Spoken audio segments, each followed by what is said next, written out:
Japan के Sendai शहर में प्रधानमंत्री नरेंद्र मोदी का भव्य और भावनात्मक स्वागत किया। जैसे ही प्रधानमंत्री मोदी यहां पे पहुंचे, पूरा इलाका मोदी स्थान वेलकम के नारों और तालियों से गूंज उठा। भारतीय ही नहीं, बड़ी संख्या में जापानी नागरिक भी इस स्वागत में शामिल थे। प्रधानमंत्री मोदी ने भी हाथ हिलाकर सबका अभिवादन किया। ये नजारा भारत और जापान के गहरे रिश्तों की झलक पेश कर रहा था। दरअसल पीएम मोदी इन दिनों जापान की 2 दिवसीय यात्रा पर हैं। इस यात्रा का उद्देश्य दोनों देशों के बीच आर्थिक, तकनीकी और सांस्कृतिक सहयोग को और मजबूत करना है।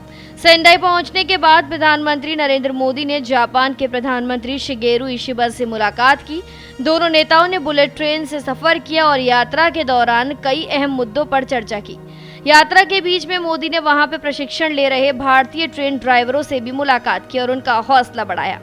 जापानी प्रधानमंत्री इशिबा ने सोशल मीडिया पर लिखा, प्रधानमंत्री मोदी के साथ सेंडाई की यात्रा यादगार रही। उनकी ये टिप्पणी दोनों देशों की दोस्ती की गहराई को दिखाती है। ये यात्रा सिर्फ एक कूटनीतिक मुलाकात नहीं थी, बल्कि भारत जापान संबंधों को और मजबूत करने वाला भावनात्मक पल भी बन गई।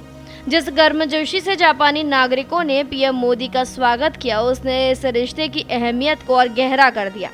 प्रधानमंत्री नरेंद्र मोदी की इस यात्रा का दूसरा अहम पड़ाव रहा टोक्यो इलेक्ट्रॉन फैक्ट्री का दौरा।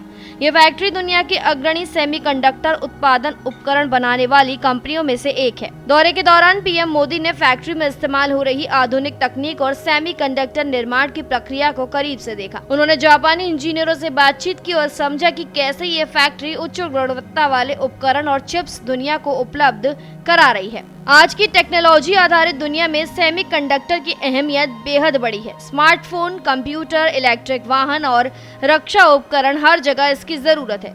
इसी वजह से इसे आधुनिक उद्योगों का दिल कहा जाता है। भारत के इस क्षेत्र में आत्मनिर्भर बनने की दिशा में तेजी से आगे बढ़ रहा है। दौरे के दौरान प्रधानमंत्री मोदी ने कहा कि भारत के पास बड़ा बाजार और कुशल प्रतिभा है, जबकि जापान के पास उन्नत तकनीक। दोनों मिलकर इस क्षेत्र में नई ऊंचाइयों तक पहुंच सकते हैं।